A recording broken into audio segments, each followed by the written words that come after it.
Your bank account is not responding to your effort. It's responding to your childhood. That might feel uncomfortable, because you've been told money is about strategy, discipline, intelligence, timing. You were taught that if you just work harder, learn more, push further, the numbers will change. But what if the numbers are reflecting something far older than your ambition? Long before you earned your first dollar, your brain was already learning what money means. Not logically, emotionally. As a child, you didn't study economics. You studied faces, tones of voice, tension at the dinner table, silence after bills arrived, the way your parents' nervous system reacted when money was mentioned, and without realizing it, your own nervous system adapted. If money created stress in your environment, your body memorized stress. If money created conflict, your body memorized conflict. If money was scarce, unpredictable, or unstable, your internal state learned that instability is normal.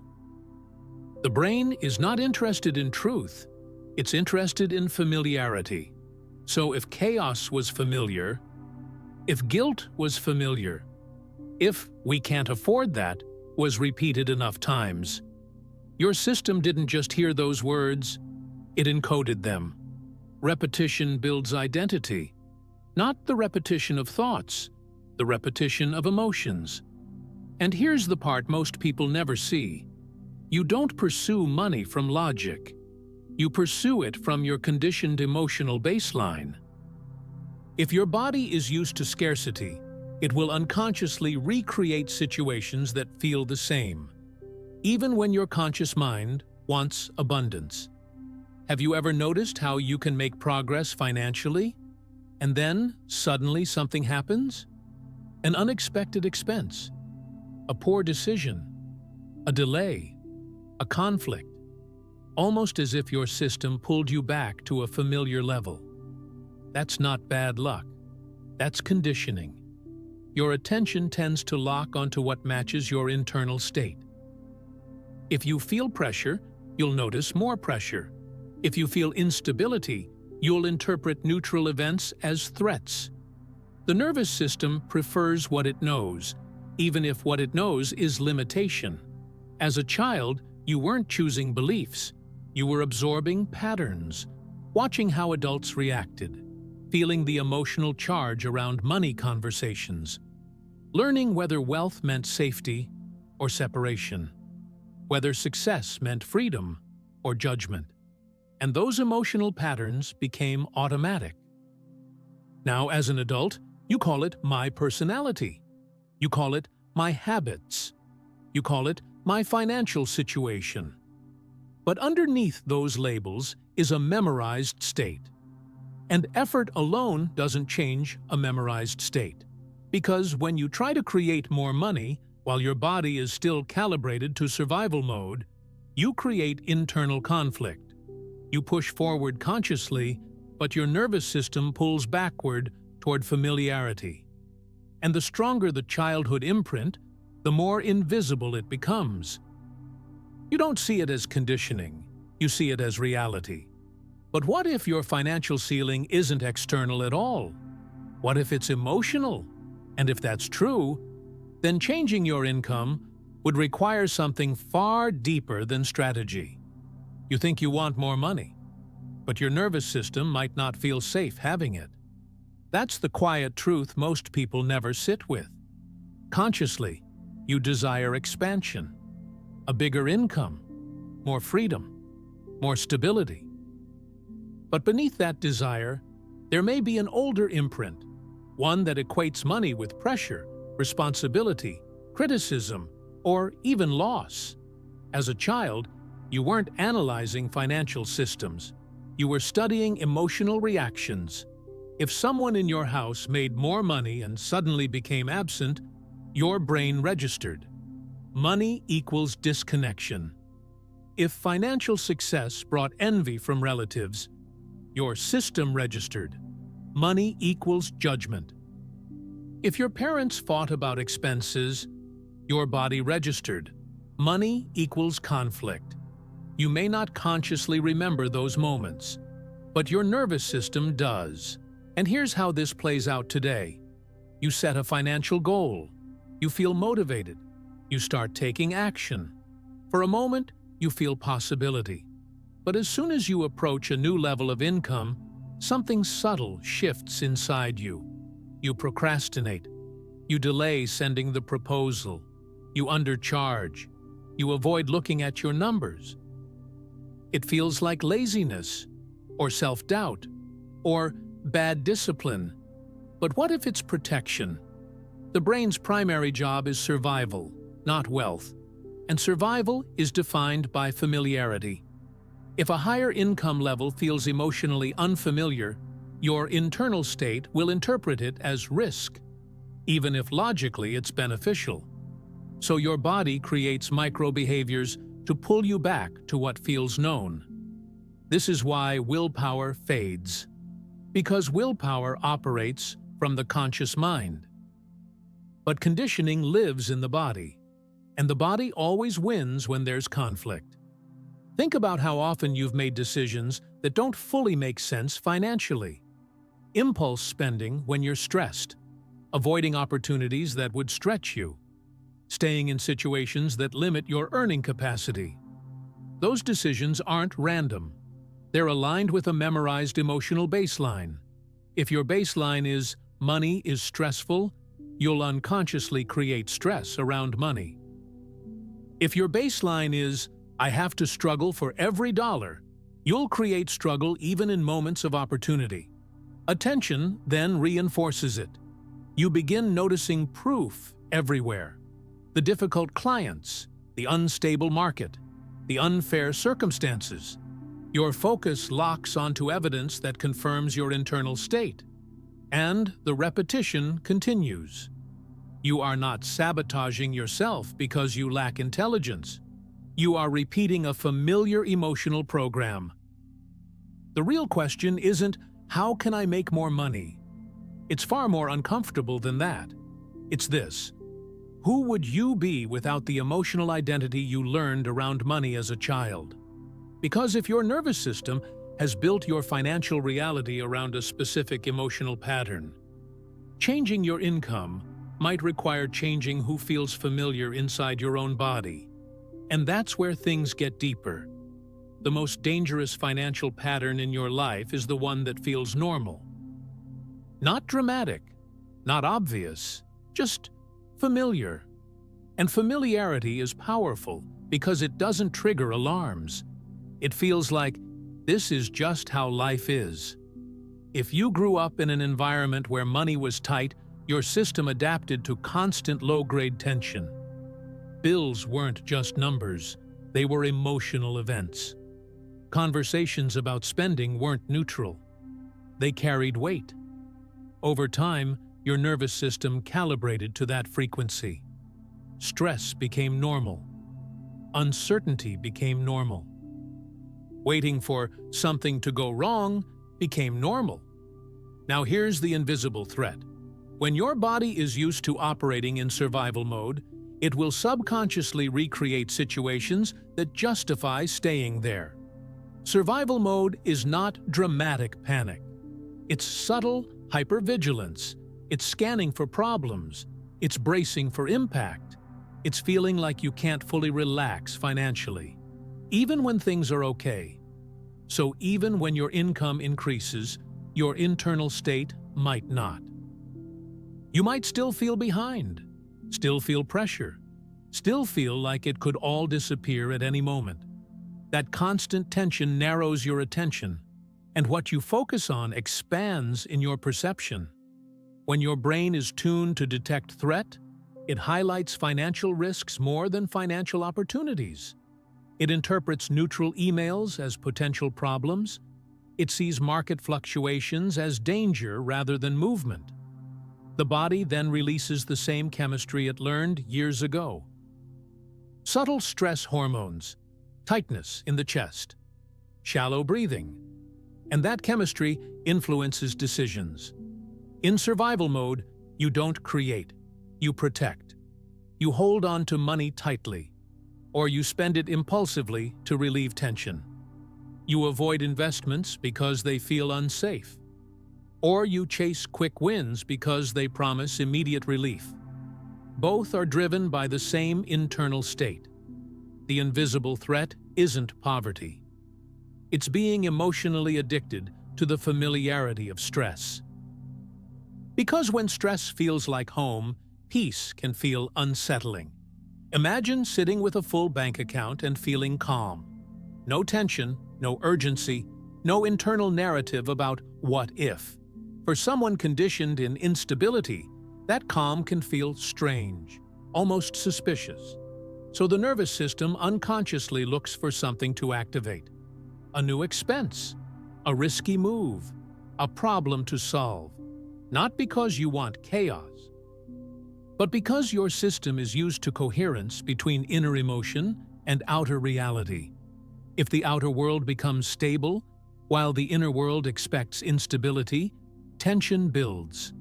And the fastest way to reduce that tension is to recreate what feels known. That's how childhood patterns quietly dictate adult finances.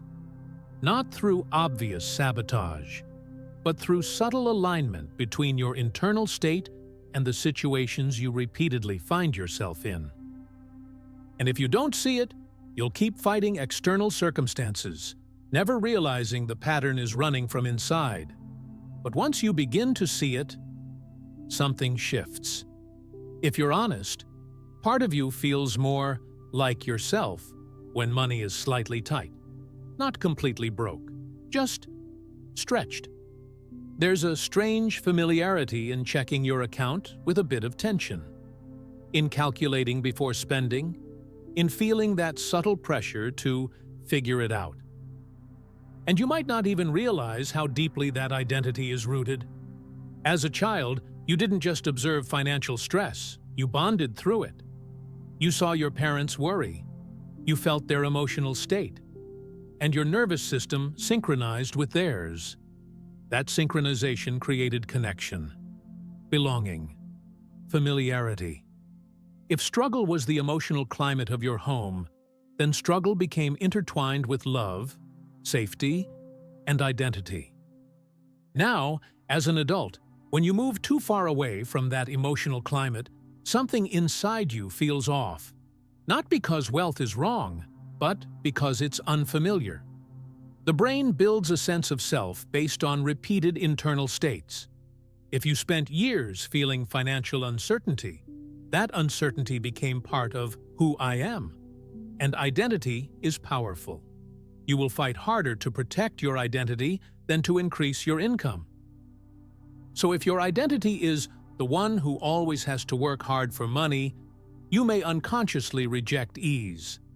If your identity is the responsible one who worries about finances, you may feel uneasy when there's nothing to worry about. If your identity is the one who never has enough, you might overlook moments of sufficiency. This isn't weakness. It's conditioning reinforced through repetition. Every time your body feels a familiar emotion, neural circuits strengthen. Every time you react automatically, that pathway becomes more efficient. Over years, the emotional pattern becomes your baseline state. And then something subtle happens. You begin making decisions that are consistent with that identity. You take on extra work, even when you don't need to, because being busy feels like safety. You hesitate to increase your prices, because earning more feels like stepping outside your role. You delay scaling, because expansion threatens the version of you that your nervous system recognizes. From the outside, it looks like strategy. From the inside, it's alignment with a memorized self. And here's the deeper layer. If your family's story was about struggle, surpassing that story can feel like betrayal. Earning significantly more than your parents did can trigger guilt you don't consciously understand. Thriving where they struggled can create an internal conflict between loyalty and growth. So you hover near the level that feels acceptable. Not too little, not too much. just enough to stay connected to the emotional blueprint you inherited. You don't consciously decide this. Your internal state quietly steers you there. And until you see that your financial life is tied to your sense of identity and belonging, you'll keep trying to change numbers without realizing you're protecting a version of yourself that was formed decades ago. But what happens when you begin to question that version? You say you want financial freedom. But if freedom actually arrived, would your body know how to live inside it? This is where the tension begins. Because wanting something intellectually is very different from being neurologically prepared to sustain it. If your childhood wired you for survival mode, then your system learned to operate under pressure. Deadlines, urgency, scarcity, problem solving, that became your normal rhythm. And survival mode has a specific internal chemistry. It's alert, reactive, future-focused, always calculating the next move. Creation mode, on the other hand, feels slower, more spacious, less dramatic. It requires clarity instead of urgency, vision instead of reaction. But if your body is addicted to the chemistry of stress, even mild stress, calm expansion can feel empty. So you unconsciously generate situations that recreate the old rhythm. You wait until the last minute before acting. You only feel productive when there's pressure. You create financial goals that are just slightly out of reach, so you can chase rather than stabilize. And chasing feels alive. Stability feels unfamiliar. This creates a hidden internal conflict. Consciously, you visualize abundance. Unconsciously, you recreate struggle. And the brain doesn't like incoherence between what you think and what you feel. When your thoughts say, "I am building wealth," but your body feels, "I am under threat," tension builds in your nervous system. To resolve that tension, something has to adjust. Either your internal state rises to match your vision, or your behavior lowers your vision to match your internal state. Most people don't notice when they lower the vision. They just call it being realistic. They downsize their goals. They rationalize missed opportunities. They convince themselves that this is enough for now. But underneath that logic is a nervous system seeking coherence with what feels familiar. This is why effort alone doesn't produce lasting financial change. You can force yourself to earn more temporarily. You can push through fear. You can override discomfort. But if your baseline emotional state hasn't shifted, your system will slowly pull you back toward what matches your identity. It's not sabotage, it's alignment. The real tension isn't between you and money. It's between who you've memorized yourself to be and who you say you want to become. And until those two versions feel coherent inside your body, every attempt at expansion will carry friction. The question is no longer, "How do I make more?" It becomes far more precise. Can you tolerate the emotional unfamiliarity of a new financial identity long enough for it to feel natural? Because that is where the real transformation begins. What if your financial ceiling isn't fixed? It's just familiar? Sit with that for a moment. Not as motivation, not as fantasy, but as a neurological possibility. Your brain is plastic. Your nervous system adapts. The same way it learned scarcity, tension, and survival through repetition, it can learn stability, expansion, and creation. But here's the shift most people miss. You don't change your finances by chasing new strategies first. You change them by becoming aware of the internal state that keeps recreating the old results. Awareness before effort. Because if you can observe a pattern without immediately reacting to it, you interrupt repetition. Imagine this. You open your banking app. You see a number lower than expected. Instantly, your chest tightens. Thoughts accelerate. "I need to fix this. This isn't enough." What if, normally, that reaction runs automatically? The body feels stress. The brain looks for problems. You act from urgency. But what if, instead of reacting, you paused? You notice the sensation. You observe the familiar emotional wave. You recognize it as an old program, not present danger. In that pause, something subtle happens. You are no longer identical with the pattern. You are observing it. And when you can observe a pattern, you are no longer completely governed by it. That's the beginning of moving from survival mode into creation mode. Creation mode requires coherence between thought and feeling. If you say, "I am building wealth," but your body feels panic, the signal is incoherent. The nervous system stays in defense. But when you consciously generate a new internal state, calm, clarity, grounded confidence, and sustain it long enough, you begin teaching your body a new baseline. At first, it feels artificial. Calm might feel boring. Stability might feel undeserved. Ease might feel suspicious. That's normal. You are stretching beyond what is familiar. The key is repetition, not of forced affirmations, but of regulated internal states. Each time you choose not to react from stress, each time you make a decision from grounded clarity instead of urgency, each time you tolerate the discomfort of financial growth without shrinking, you are rewiring. The brain begins associating money with a different emotional signature. The nervous system recalibrates. Attention shifts. You start noticing opportunities instead of threats. You respond instead of react. And gradually, the external world begins reflecting that internal shift. Not instantly, but consistently. Because when your internal state changes, your behavior changes. And when behavior changes repeatedly, results follow. The possibility isn't that you suddenly manifest wealth. The possibility is that you become the version of yourself for whom stability and expansion feel natural. And when that identity stabilizes, your bank account stops being a battleground. It becomes a reflection. At some point, you have to realize this isn't about money anymore. It's about who you are when money enters the room.